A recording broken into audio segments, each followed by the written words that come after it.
Thank you everyone for joining us. So, hello everyone, I'm Max Nospish, Manager of Visitor Experiences at the First Amendment Museum. Thank you all for joining us for the finale of the 2021-2022 First Amendment Museum Speaker Series season, Art as Activism, Indigenous Artists' Responses to Nuclear Exposure. Our speaker series seasons run from September to May of every year. So if this is your first time joining us for our speaker series, we'll be restarting again with the 2022-2023 season, a lot of 20s, this September. We'll be posting more information about our next season this summer, so keep an eye on our website and our socials for that. That being said, the First Amendment Museum is a fiercely nonpartisan museum in Augusta, Maine, dedicated to promoting the understanding and use of the First Amendment so that all may reap the benefits. After the presentation tonight, stick around for a live Q&A where you, the audience, can ask all the questions you want. Please put all the questions in the Zoom chat, and if you're watching on Facebook, in the comment section there. As a nonprofit, we rely on generous donations from viewers like all of you, so consider donating to us today. I'll be posting the donation link in the chat momentarily. Thank you. So our guest tonight, very excited, is Manuela Well-Off-Man, the Chief Curator at the Institute of American Indian Arts in beautiful Santa Fe, New Mexico. Well-Off-Man is an art historian who previously served as curator at the Crystal Bridges Museum of American Art, which, like I mentioned earlier, actually houses one of my favorite paintings, and at the Montana Museum of Arts and Culture. With more than 20 years of curatorial experience in museums and galleries, she has curated national and international contemporary Native American art exhibitions. Well-Off-Man received her PhD in art history from the Ruhr University in Bochum, Germany, and her MA degree in art history, archaeology, and pedagogy from the University of Cologne, also in Germany. She has authored numerous exhibition catalog essays, magazine articles, and blogs on American Indian art. Manuela, thanks for joining us. Thank you so much for your kind introduction. It's a pleasure to be here and to be part of the First Amendment Museum Speaker Series. I would like to start with saying a few words about our museum, and I will pull up the first slide so that you can all see the first image here. So IAIA Museum of Contemporary Native Arts is part of the Institute of American Indian Arts.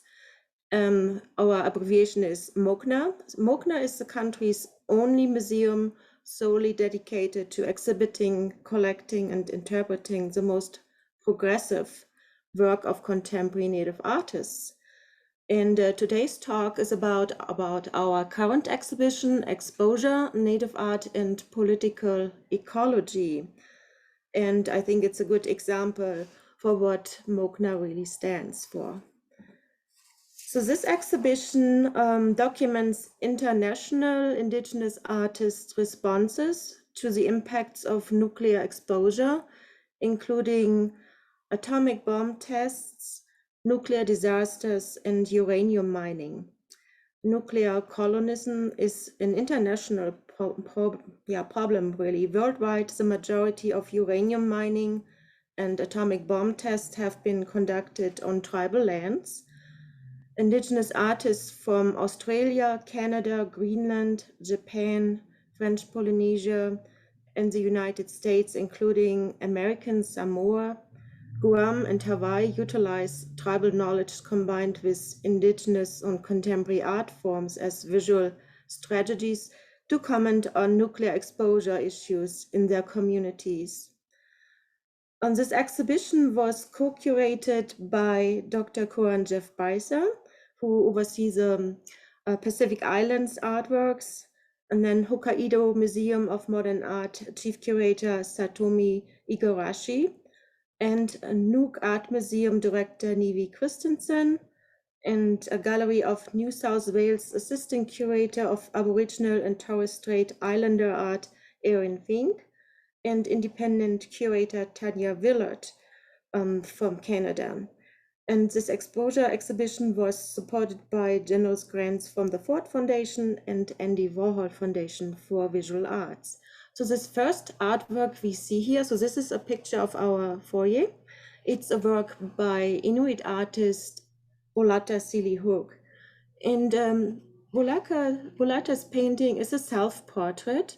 So you see her wearing bloody sheep skull. So she is responding to the problem of potential uranium mining in Greenland. So in 2013, Greenland's parliament had an election to vote for or against uranium mining in the country. And at that time, the majority of the population voted for mining, and that really devastated the artist. So in her artist statement, Bolata says she was really physically ill for 3 days. And I see there are some interesting drawings here on the slide. So we have, I think, some young artists joining us here. Anyway, what the audience need to know is Greenland mainly consists of rock formation and ice. And in the south part of the country, there are uranium deposits. And that's also the only part of the country where you can have any form of agriculture, including sheep farming. So if uranium mining would happen in Greenland, the artist and majority of the Inuit population was very concerned it would contaminate the wind and water, and it will be really very dangerous when you think about sheep farming as one of the main food sources for the population. Now, last year in 2021, the population with a vast majority voted.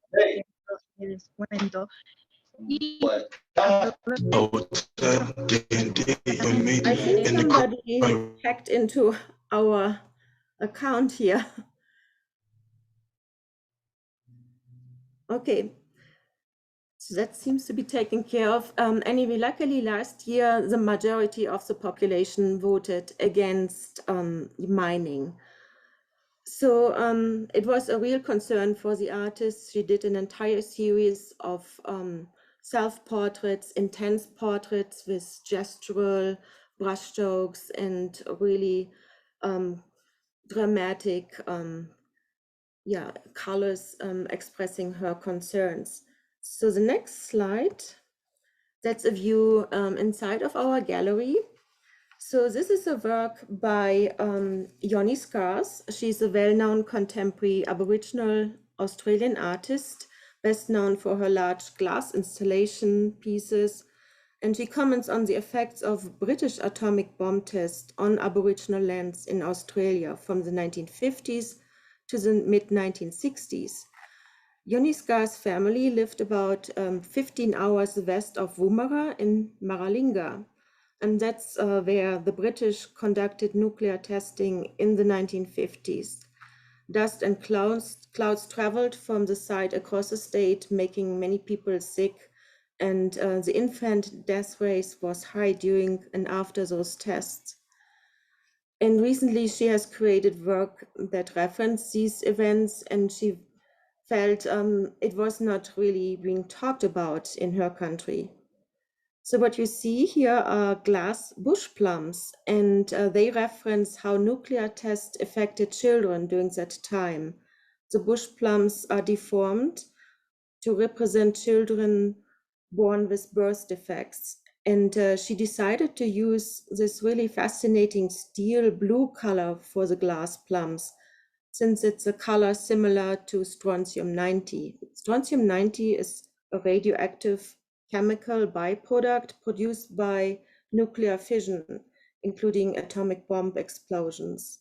The title U-235 refers to the rarest form of uranium. Only 0.72% of uranium found in nature is U-235. Unlike the majority of uranium, it is fissile. That means it can sustain a nuclear chain reaction on its own. And uranium-235's half-life is 703.8 million years. So what happened in Australia during the early 1950s was because the United States developed the first atomic bomb test here in Los Alamos, which is about 30 minutes away from Santa Fe. During that development, originally British scientists were involved, but when it came closer to finalizing the bomb, they were excluded, which prompted the British government to develop their own atomic bomb. And then they needed a place where they could test the bombs. And Australia was a former colony, or at that time a colony, and it was very convenient to go there. And so the Australian Prime Minister single-handedly agreed to allow the bomb tests on Aboriginal lands. So there was no debate in Parliament in Australia. It was the then Prime Minister who allowed the British Army to come in and test these bombs on Aboriginal lands. And Johnny Scar's grandparents were affected. They were removed from the land. And even though Johnny Scar's as granddaughter is 2 generations removed from the actual test, she still has health issues. So, and that's something she has in common with many of our artists. They are directly affected, and many of them have health issues. So here we see another Australian artwork. It is a work by Nubika Number. So I'm talking about the black conveyor belt in the foreground. And on the right side, you also see a close-up picture of it. Mining has had a major impact in northeastern Arnhem Land, which is located in Northern Territory, Australia. And the artist Nubika Number addresses the effects of mining with an old conveyor belt, an object that has expediently transported the riches of the country away. He intricately incised the conveyor belt with clan designs of fresh water. So you see those beautiful diamond shapes carved into the rubber, and those are his clan symbols for fresh water. The detailed designs have been firmly attached to place since centuries and denote ownership and responsibility to country, highlighting rights that have been eroded as the surface of country itself has been removed. An interesting fact about the artist is he's part of an art center. And one of the guidelines there was that Aboriginal artists were encouraged to use organic material, plant material found in their immediate environment. And he took that literally. And so he has been working with found objects from his immediate environment, but instead of organic material from nature, he is working with waste products from the mines. So it's really trash the mines left behind. So including this conveyor belt, which was originally used in one of the mines.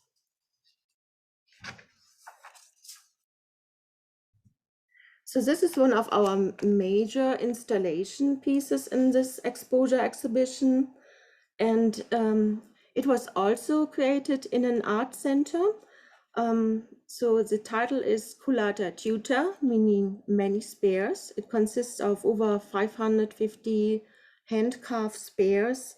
And in the center, you see this bright light bulb. And when you stand in front of it, it hurts your eyes. And on the bottom, you see wooden bowls that were carved by female tribal members. So originally, tribal elders came together and they were worried about how the tribal youth is kind of removed from traditions, traditional knowledge and skills. So they started training young tribal members how to carve wooden spears. And then from that moment on, it took off, and many tribal members wanted to create artworks with the new learned skills. So they created Collateral Tutor, and this is only one version of this installation piece. I think by now they added more and more spares to it. It was interesting to install. It took us several days, and many of our students helped us with the installation. And it really reflects what tribal members in APY lands, APY is an abbreviation for 3 tribes who share land, what tribal members experienced when they witnessed these early atomic bomb tests during the 1950s and 60s. To the left, you see 6 monitors.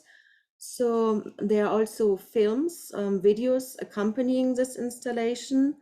And these videos show survivors of these atomic bomb tests. And you can also see how some of the artists created these spears and wooden bowls. One of the gentlemen talking in one of the interviews is a tribal member who is blind. He was a young boy when he directly looked into an atomic bomb explosion and into one of those explosion clouds, and it blinded him. And from that moment on, he really dedicated his entire life to educate the public about the dangers of these atomic bomb explosions. And you also see shadows of these spears. That's part of this installation piece. The shadows refer to the atomic bomb explosion, the mist, the black mist after an explosion, which is also highly toxic. So many tribal members, when they were exposed to the black mist, they got cancer and several died. So the tests were conducted in Maralinga and in Emo Field and also Montebello Island. These are the main 3 test sites. Also part of our exhibitions are several paintings created by Aboriginal artists. So to the left is a painting by Betty Muffler. She's internationally known for her black and white paintings. She's also a healer and Maralinga survivor. She often paints her feelings and thoughts related to Ananangu country. That's where some of those tests were conducted. And she also represents positive healing energy and also areas that still need healing. So those are parts of the country that are still contaminated. So the painting to the left also has those interesting circle shapes. They represent water holes. And in between of those circles, you see woven lines, and that's the rainwater filling one hole after another. They're all connected. And what you need to keep in mind is after those atomic bomb explosions, when the black mist comes, these water holes, these rock holes get contaminated. They become poisonous. And that's also how several tribal members died. They really depend on these water holes for survival. So anytime a water hole is poisonous, then it has really severe effects on the population. To the right, we have a painting by Karika Bell Davidson, and it's called Maralinga Bomb. It depicts country immediately after an atomic bomb explosion. So what our audience members also need to know, Aboriginal tribal members refer to what we call reservation as country. So she's one of the Maralinga bomb survivors, and she depicts country immediately after an atomic bomb explosion, embedding with the landscape of Ananangu, who immediately suffered sickness or died due to radiation fallout. She often painted the rock holes located alongside her bush home of Vilcura, which was where she and her young son were on holiday. They were camping there and caught on country during a bomb blast. The painting features circular shapes in green that take the form of windbreaks set up to protect tribal members from the poisonous black mist. Within these forms are people, some of them sick, some of them dying. So I don't know if you can all see, there are some dark green circles inside. You have white dots, tribal members gathered around a blue circle, which also are very likely those water holes. And then you also see, mainly on the lower half of the painting, little red and brown dots, and some of them are campfires, but also some of them are spot fires that burned on country long after such an atomic bomb explosion. And Karika Bell Davidson shared that she herself got sick, and unfortunately her infant son died as an immediate effect of the black mist. So her baby did not survive these atomic bomb tests.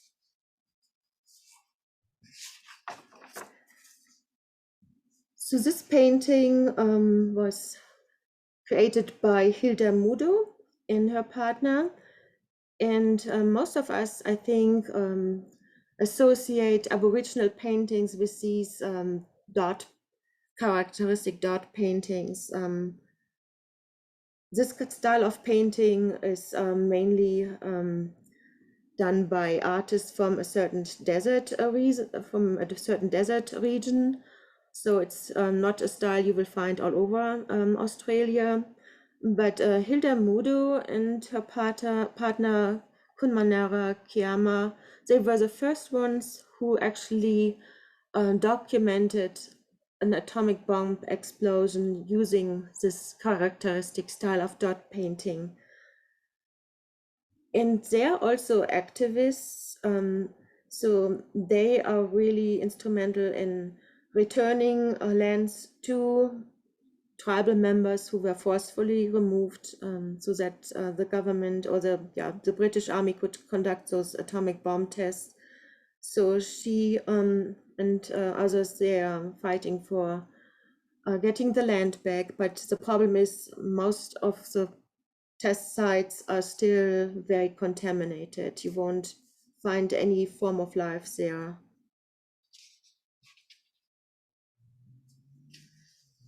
So this is now a work by a Japanese artist. His name is Kohi Fujitu, and he is Ainu. Many Ainu tribal members live on Hokkaido, which is a large island in the north of Japan. And what's really fascinating about this work is that consists of over 120 metal plates that each have 4 spirals. And when you look closer, the spirals have those thorns around it, those spiky little thorns. And it's a characteristic or typical symbol, an Ainu symbol, presenting this spiral that protects against evil spirits. So you often find these Ainu patterns, those spirals, also embroidered on clothing. In fact, when the artist came to visit and install his work, he brought his entire family, and his wife wore a beautiful blue gown with this spiral pattern embroidered on the dress. So this work is about the Fukushima nuclear power plant disaster. The artist commented in his statement, "When the accident at the Fukushima nuclear power plant occurred, I became hypersensitive to the direction of the wind and closed the curtains around the house. I wanted to make curtains that could protect my family from the radiation carried by the wind." So this really beautiful looking sculpture is kind of like a symbolic curtain the artist wanted to create to protect not only his family, but also all forms of life. On the right side, you see a close-up, and in the center, you can see a painted deer skull. So again, the pattern you see on the deer skull is a traditional Ainu pattern. And also, I don't know if you can see that the front side of these spirals is very shiny, and then the back side has this rust color representing the metal being exposed to the toxic winds from that Fukushima power plant disaster. So the next artwork to the left is by Dan Taulapapa McMullen, and he is American Samoa. And his paintings comments on the nuclear tests in French Polynesia. So you see in the center of the painting women carrying their belongings, and then on the lower left you can see two hands cutting a cake. So what happened was when the French government tested atomic bombs in French Polynesia, islanders were forcefully removed. And at the same time when that happened, the admiral who oversaw these tests, Admiral Blandy, and his wife had a party in Washington, D.C., and he was in charge of Operations Crossroads and other atomic tests in Polynesia. And he was a central figure in also propaganda films that falsely portrayed the displacement of Bikini Islanders as voluntarily. So it really shows that there was no respect for the life of these Polynesian islanders who were forcefully removed. Many of them were brought to Hawaii, which then also caused tensions among that population. Anytime you have large numbers of immigrants coming into an area, that often causes conflicts. They were not welcomed, really. So not only did they lose their land, they also had problems in their new home. On the right side, you see a print by late Carl Beam. He's a very well-known First Nation artist from Canada. And what's really interesting is when you look at the composition, usually in our Western view, we would put Albert Einstein on top and celebrate this genius. But here, this artist really invites us to consider the genius of Indigenous way of knowing. And it's really interesting when I started working on this exhibition along with my co-curators, I found that many native tribes, indigenous cultures have this knowledge about the dangers of uranium. And many of these native cultures also have stories that warn against the dangers of uranium and tell people to leave the harmful yellow materials in the ground. Sometimes the stories go like the creator gives people corn, which is also yellow, and as part of the deal, the people were supposed to leave the other yellow material in the ground. So many tribal cultures have this knowledge and have these kind of stories. That was really fascinating to learn. So this artist and also other artists in this exhibition, they invite us to listen more to indigenous knowledge, not only to Western science. So this is another Canadian artist. His name is David Neal, and he created this wooden mask in what first seems like the traditional carving and painting style of what we see in the northwest coast part of the country. So you have those form line designs, ovoids, but when you look closer at his forehead, you see it's kind of cone shaped and has those 3 nuclear power plant structures. So Neal based his mask on the Bagwis, also called Bagwas or wild men of the woods, which is a character from David Neal's own culture. Bagwas is the chief of the ghost, and he tricks people into eating his foods, which may be disguised as delicious salmon, but is in fact grubs, or rotten wood. Afterwards, his victims are trapped in the land of the ghost. And David Neal, the artist, asks us, is this where we find ourselves today in the post-nuclear age, a land of ghosts?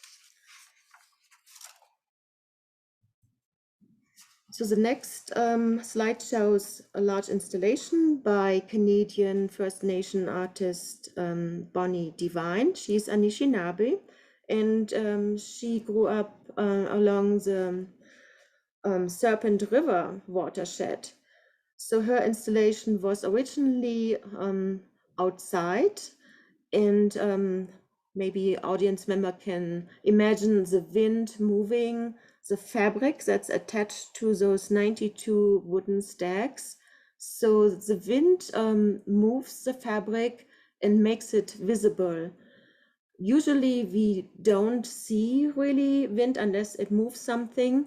And often in her case, the wind also transports, blows dangerous dust from the uranium mines that are located along the Serpent River watershed. So she really makes viewers aware of the contaminated winds.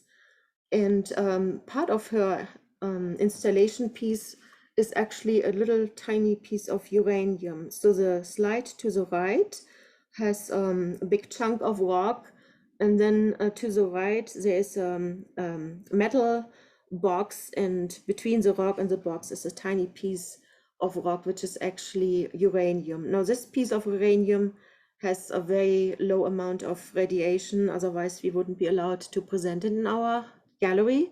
But it was interesting, at least for me, to see how similar this piece of uranium looked compared to the rock next to it. It is almost the same color, the same texture. So what the artist makes us aware is that if we don't have knowledge about the powers of nature, including uranium, we better leave it alone. So it was really interesting for the first time to see a piece of uranium. I think most of us imagine uranium is always yellow, but that's not the case. So it's really a message: if you don't understand the powers of nature, why do you mess with it?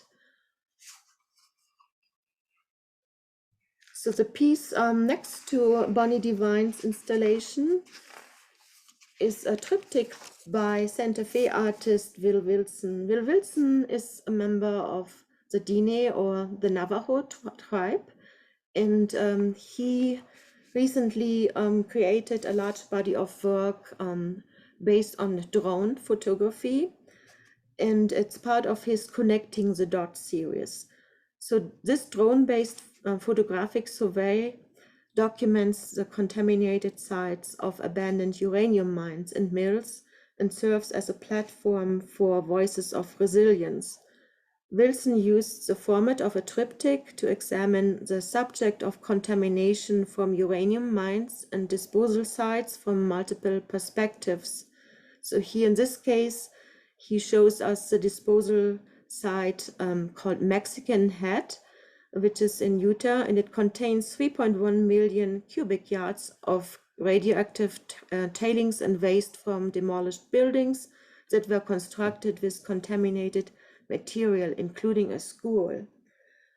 The cell is 1,400 feet long and covers approximately 68 acres. The photos gradually zoom in on a large gray area that looks like a scar in the landscape. It is 20-inch layer of coarsely crushed riprap rock that covers a 24-inch thick radon barrier and the contaminated material. The disposal cell and original mill sites are all on Navajo land.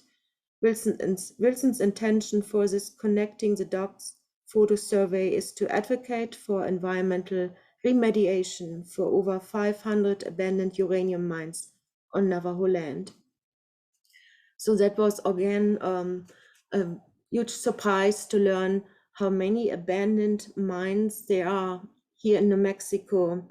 So Navajo land is not only here in New Mexico, it's also Arizona, Utah. So overall, on Navajo Nation, we have over 1,000 abandoned mines, and many of them are unmarked. So when you drive through the area, you often wouldn't even know you're driving along an abandoned mine. And it's really devastating to see how many people live close to such a mine and are exposed to the contamination.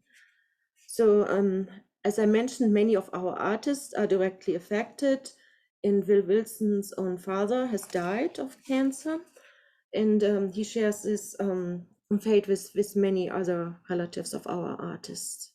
And it was also surprising to see how large these disposal sites are. So in the background, there are tiny dots.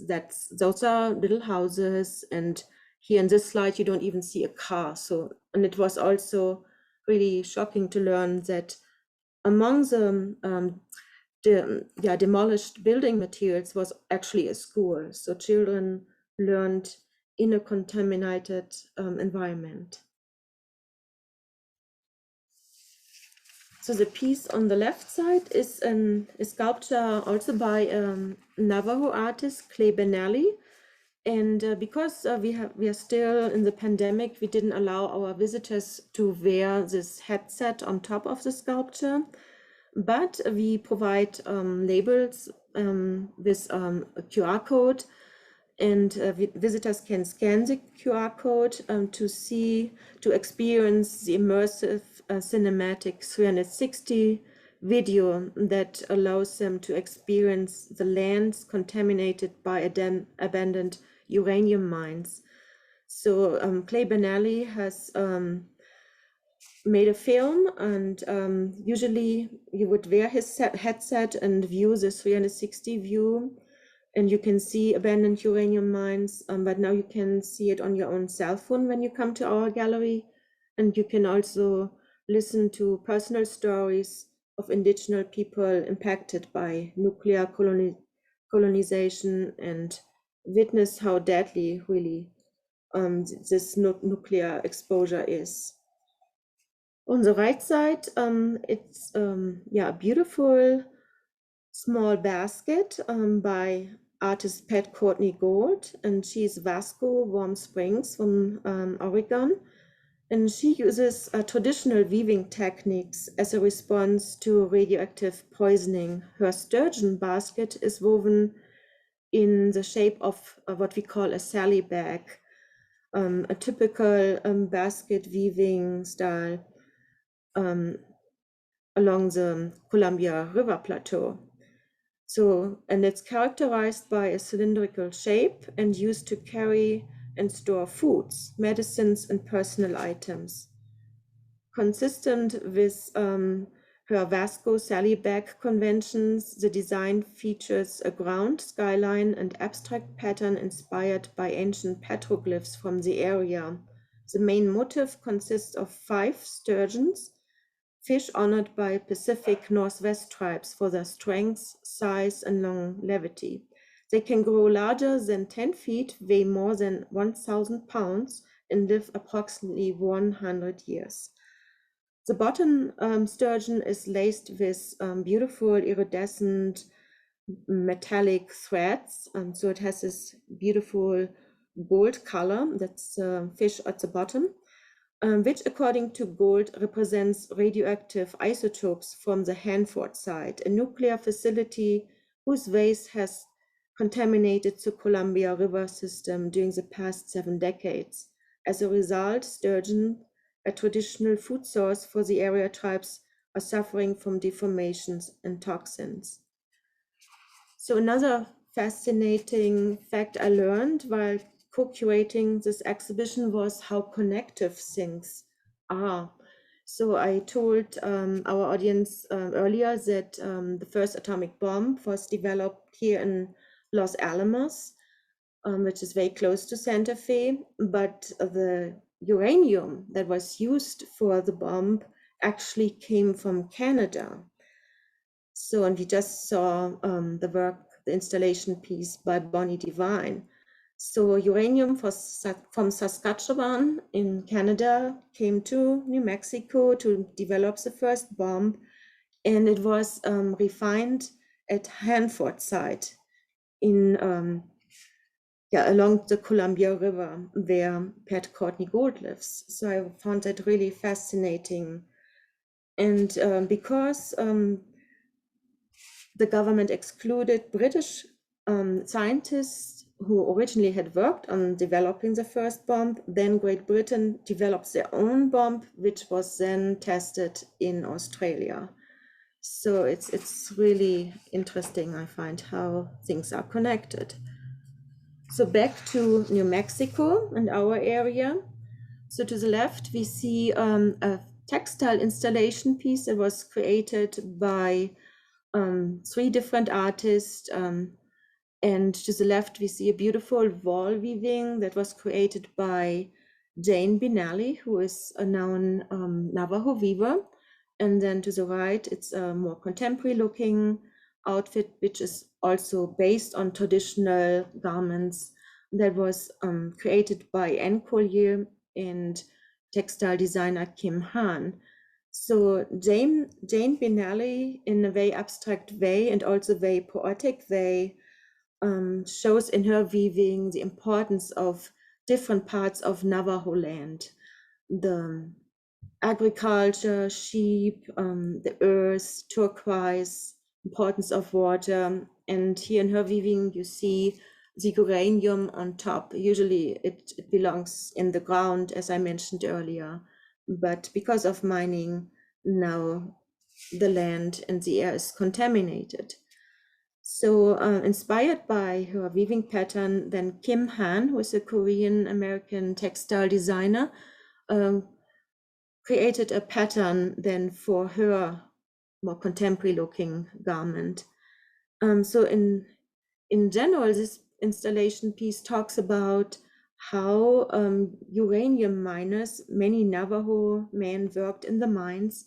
When they came home, they brought home also this dangerous dust. It was on their work clothing. Until 1962, Navajo miners were working in the mines without protective gear.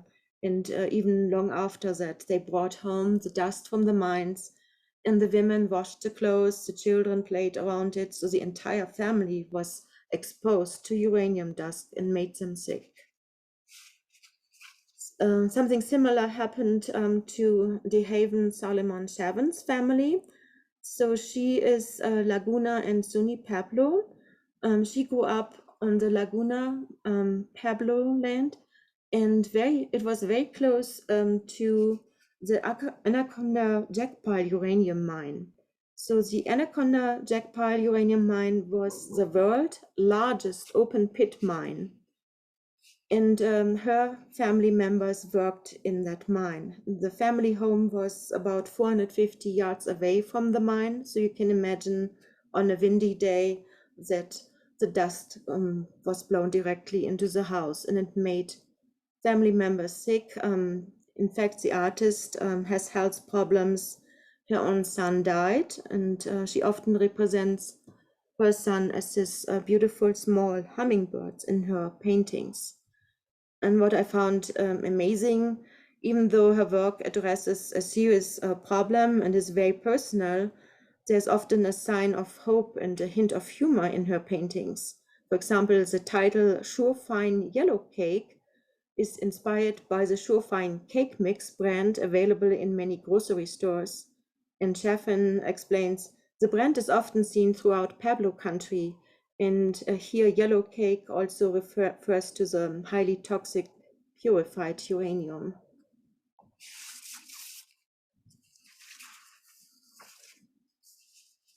Alexander Lee is Tahitian, and he reconstructs a complex narrative of Polynesia through his multiple colonial empires and their respective nuclear histories. Through Pere, she's a Polynesian goddess of fire who is said to have traveled from Tahiti to Hawaii. So in this complex installation piece, he draws a parallel between the powerful volcanic eruptions in Hawaii and atomic bomb explosions.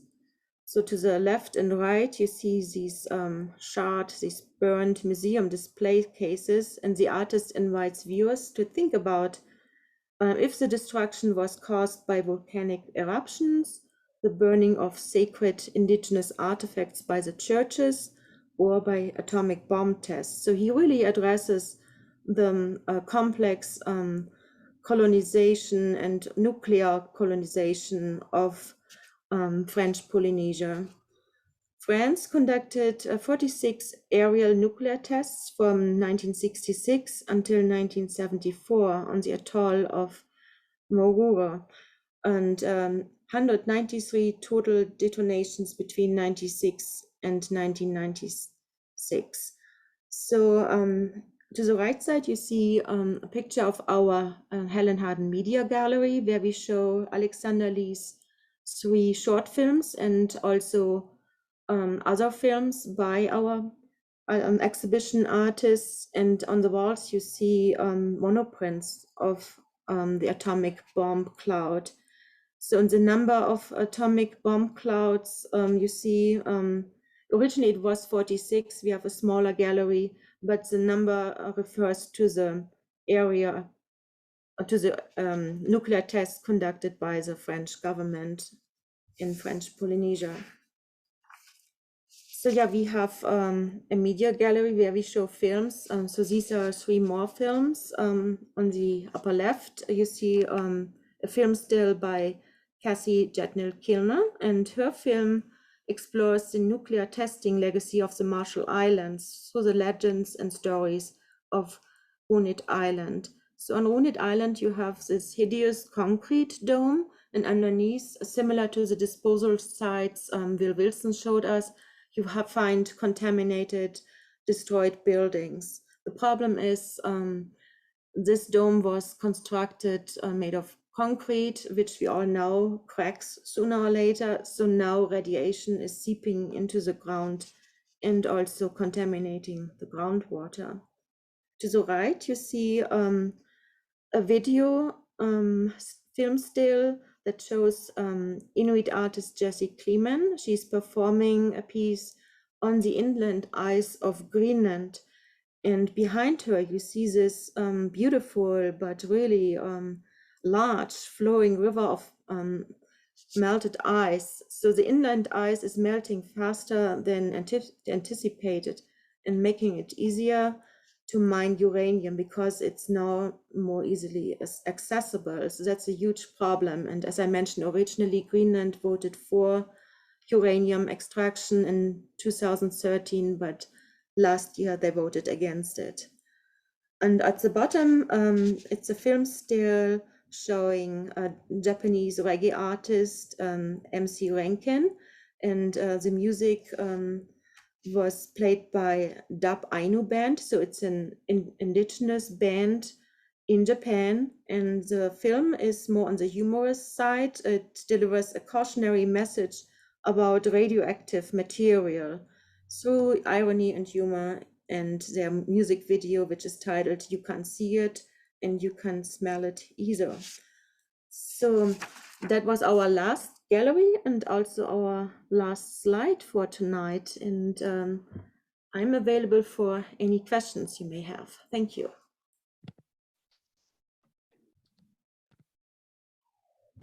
So play around here for a second. Alrighty. So Manuela, thank you so much for that wonderful presentation. I think the first question that I have is, how did this exhibition come about? You know, whose idea was this? It's very, I've never seen anything like it before. Yeah, so that's a really good question. So a few years ago, when I was still new at MOCNA, I wanted to curate an international show, knowing that indigenous communities internationally often share similar issues, and it would be a good opportunity to provide them a platform to voice their opinions. And then at that time, we got a visitor, and it was Dr.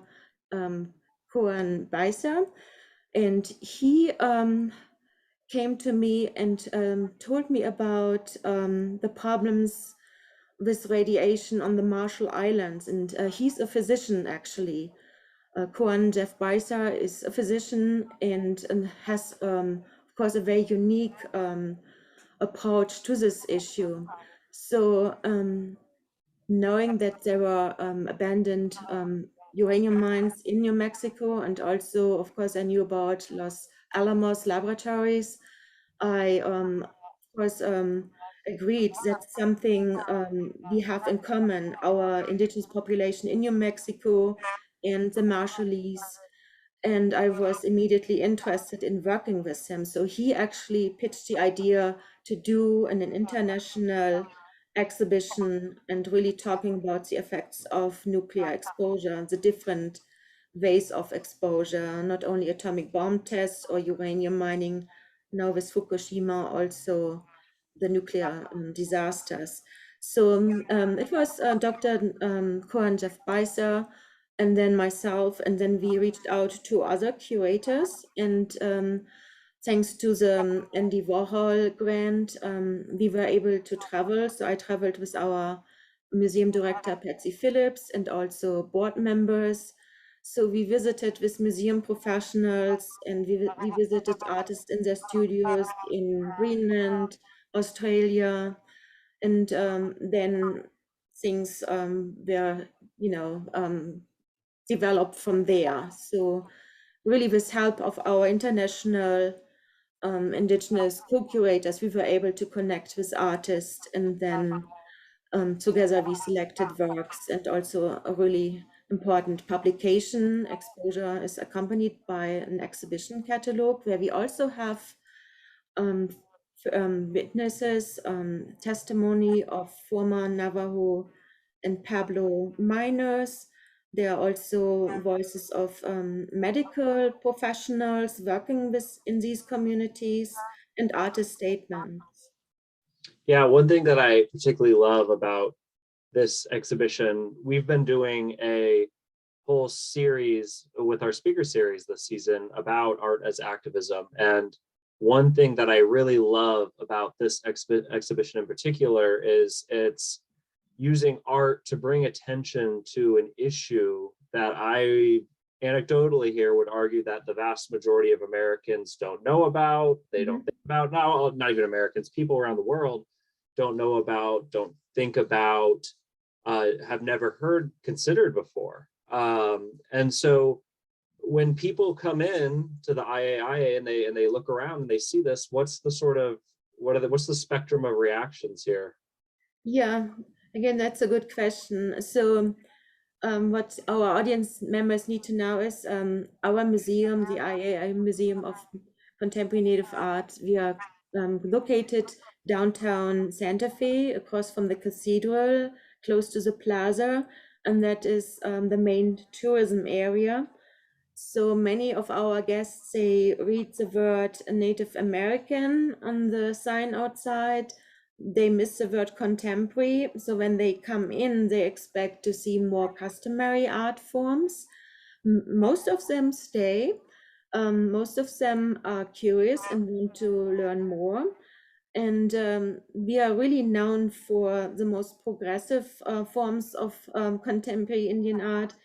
So we present current issues like nuclear exposure.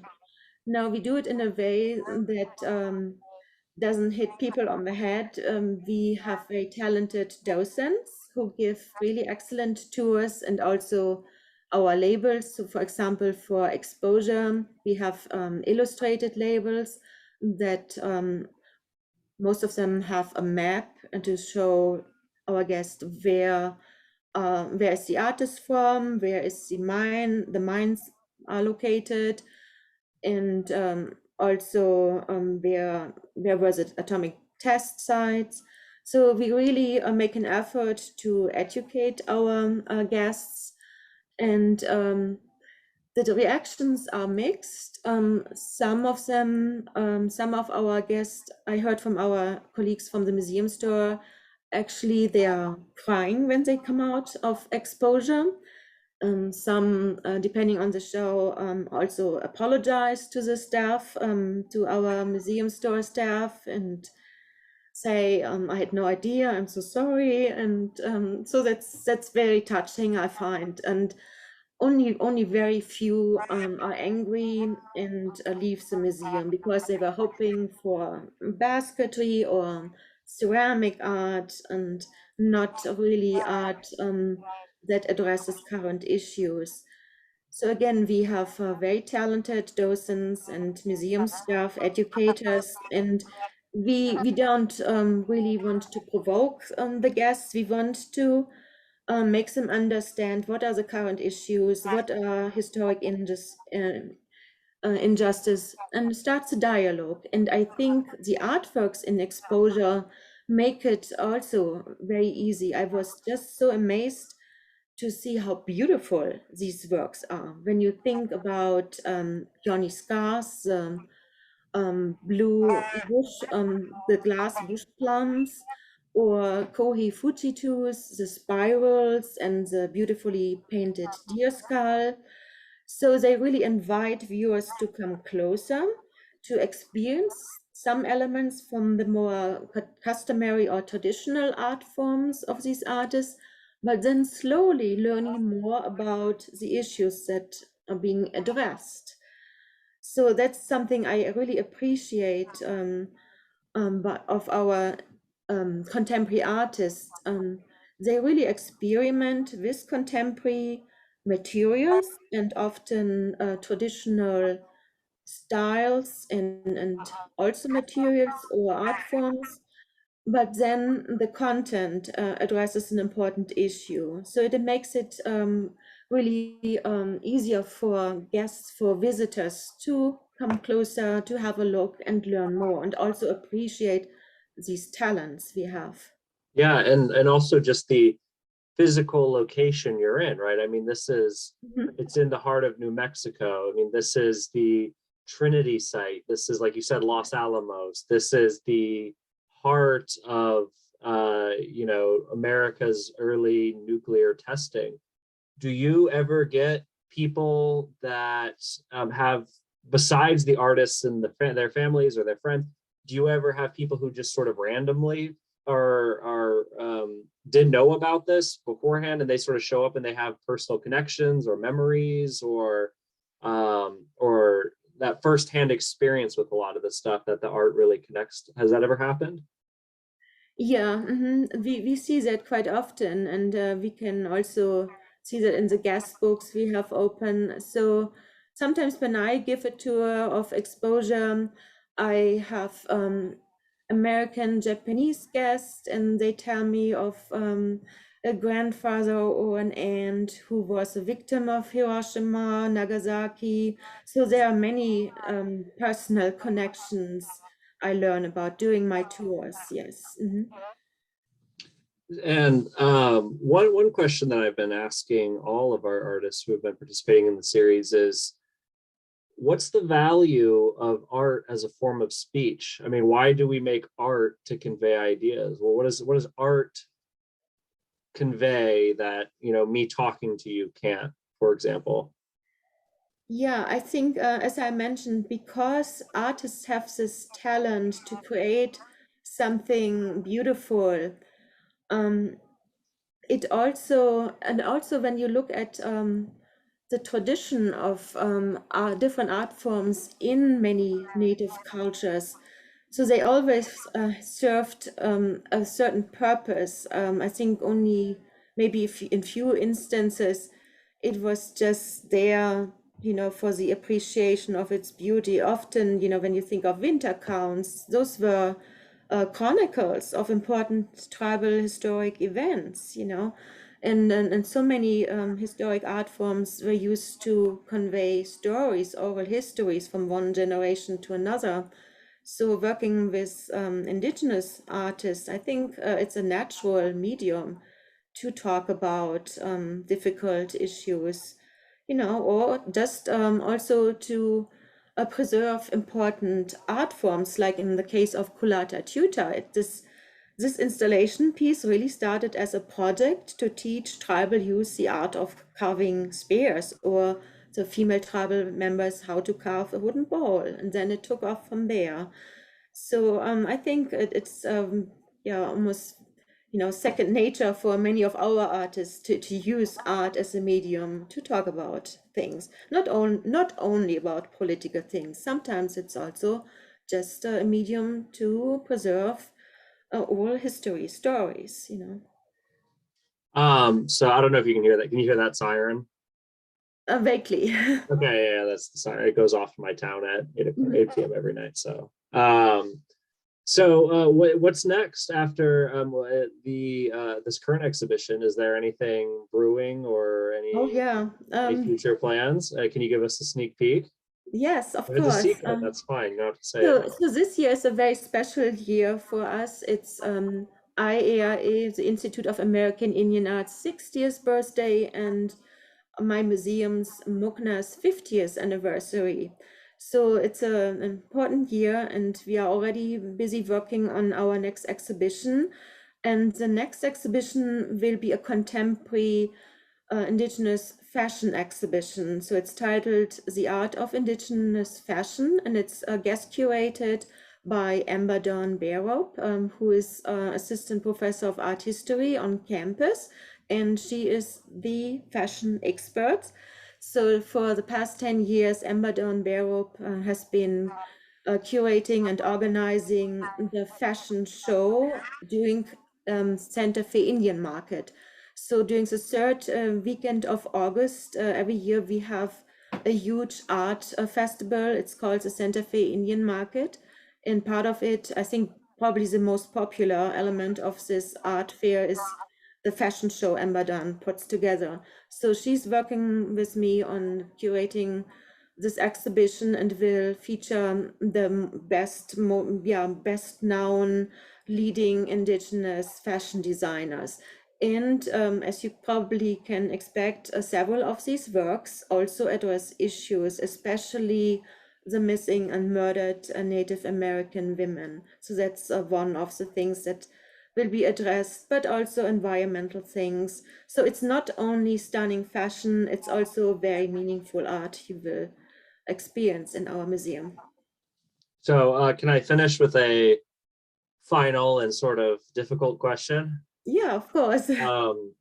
What can the average person do who goes to this exhibition and looks around and they've never heard of this issue?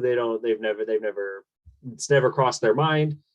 What can the average person do after seeing this exhibition if they're moved to action, if they feel called to do something? What is something that they can do? And have you ever experienced anybody who feels this way afterwards? Not directly, but many of our artists are also activists, and I'm happy to connect them with these artists. For example, Will Wilson, you know, who uses his art to provide tribal members with a platform to voice their opinion. And so I'm happy to connect them with local groups if they want to really get active. Awesome. Awesome. Well, Manuela, thank you so much. I appreciate you taking the time again out of your schedule to do this. Thank you to anyone who's tuning in or watching this later. Like I said, pay attention to our social media and our website this summer, as we will have more information about our future speaker series events. And Manuela, thank you again. Well, thank you so much. It has been a pleasure. Appreciate it.